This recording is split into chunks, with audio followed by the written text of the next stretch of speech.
साथियों नमस्कार। मैं प्रवीण सिन्हा आपके साथ एक बार फिर से रूबरू हो रहा हूं। साथियों, अगर कोई भी समस्या या आविष्कार किया जाए, या इसको अगर उल्टा बोलें, आविष्कार किया जाए या अचानक कोई समस्या पैदा हो जाए, तो उसका समाधान तब तक नहीं हो सकता जब तक कि समाज में दो पक्षों की, दो व्यक्तियों की, दो समुदाय की, दो पक्ष की सहभागिता ना हो। साथियों, कहीं भी अगर हम लोग किसी भी बात को देख लें, जो आज हमारे देश में एक बहुत बड़ी समस्या है, एक आतंकवाद की। अगर हम आतंकवाद की बात करें तो उसके भी दो पक्ष होते हैं, उनमें दो पक्षों की सहभागिता होती है। आज हिंदुस्तान में अगर कोई एक बहुत ज्वलंत समस्या खड़ी हुई है तो वो हमारी समस्या है महिला उत्पीड़न की। कोलकाता में एक घटना घटी, बदलापुर महाराष्ट्र में एक घटना घटी, फर्रुखाबाद के पास दो महिलाएं एक दुपट्टे के दोनों कोनों में पेड़ के डंडे में, पेड़ के तने में बंधी हुई, लटकी हुई मिली। ये जितनी भी घटनाएं हैं, ये सारी घटनाएं किसी न किसी संबंध, किसी न किसी विश्वासघात, किसी न किसी अंधविश्वास के कारण घटी। अंधविश्वास का कारण मानक केवल भक्ति को लेकर के नहीं, किसी व्यक्ति पर भी अंधविश्वास कर लेना, किसी भी व्यक्ति पर ज़रूरत से ज़्यादा विश्वास कर लेना हमारे बीच में कहीं ना कहीं एक समस्या उत्पन्न कर सकता है। ये समस्याएं कितनी ज्वलनशील हैं?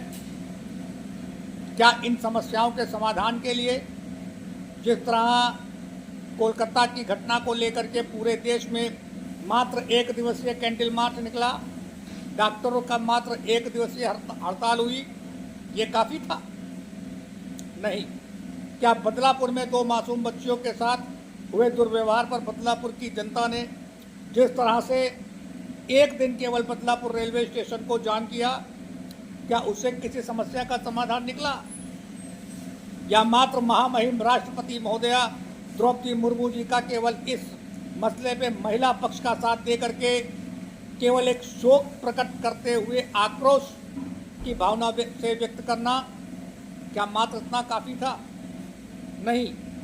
आज ज़रूरत है इन मुद्दों पर तब तक लड़ते रहने की, ठीक उसी तरह से जिस तरह के 700 साल की गुलामी, 500 साल मुगलों की, 200 साल अंग्रेजों की, 700 सालों की गुलामी के विरुद्ध संघर्ष जो 700 साल चला, 200 साल अंग्रेजों के विरुद्ध जो देश की जनता ने संघर्ष किया। मैं व्यक्तिगत रूप से इस बात को कहता हूं कि महिला उत्पीड़न के खिलाफ पूरे देश का आक्रोश और संघर्ष उसी तरह से होना चाहिए जैसे बदलापुर रेलवे स्टेशन जाम करके जनता ने अपना आक्रोश व्यक्त करा, जैसा डॉक्टरों ने एक दिवसीय कैंडल मार्च, एक दिवसीय हड़ताल करके अपना विरोध दर्ज किया। डॉक्टरों को ये चाहिए, जूनियर डॉक्टर्स को चाहिए, कंपाउंडर्स को चाहिए कि वो तब तक हड़ताल पर कायम रहें जब तक कि दोषियों को सज़ा ना मिल जाए। और मेरा ये मानना है कि धारा 363 से 376 तक अगर किसी भी धारा में कोई भी व्यक्ति कानूनन इस बात का अपराधी माना जाता है, चाहे उसका डीएनए टेस्ट हो, चाहे उसको किसी भी तरह से अपराधी अगर घोषित कर दिया गया, तो उसको no bail, no court, no date, no appeal, सीधे उसको फांसी की सजा दी जानी चाहिए। और इस बात पर मैं बार बार इसलिए जोर दे रहा हूं कि कहीं ना कहीं एक आक्रोशित समर्थन इस मुद्दे पे महामहिम राष्ट्रपति द्रौपदी मुर्मू जी का समाज के सामने आ चुका है। महामहिम राष्ट्रपति महोदया भी ये चाहती हैं कि इस पीड़ित ममता, डॉक्टर ममता को न्याय मिलना चाहिए। पीड़ित इन दोनों बच्चियों को, बदलापुर की बच्चियों को न्याय मिलना चाहिए। वो तो बेचारी अबोध बालिका, उनको पता ही नहीं कि क्या हुआ उनके साथ। ये देश के प्रधानमंत्री को, देश के गृह मंत्री को ये सोचना चाहिए कि इस मुद्दे पर ठीक उसी तरह से तत्परता दिखाते हुए, जैसे उन्होंने धारा 370 खत्म किया, जैसे उन्होंने 3 तलाक के मामले को खत्म किया, ठीक उसी तरह से इस मुद्दे पर तत्काल फांसी के प्रावधान की व्यवस्था करी जाए। मैं आज दोबारा आपसे इस मुद्दे पर एक बहुत गहन आक्रोशित भावना से सरकार से मांग कर रहा हूं।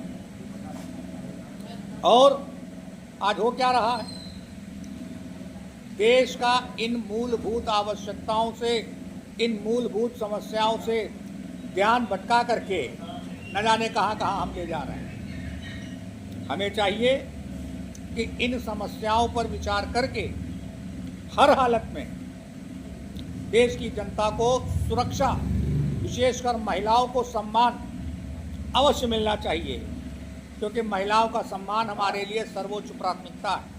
महिलाओं की सुरक्षा हमारे लिए सर्वोच्च प्राथमिकता है। हम उस आर्यावर्त के नागरिक हैं, निवासी हैं, जहाँ पर कभी हम ये श्लोक पढ़ते थे, यत्र नारी पूज्यते तत्र देवता रमते। आज हम कहाँ पहुँच गए?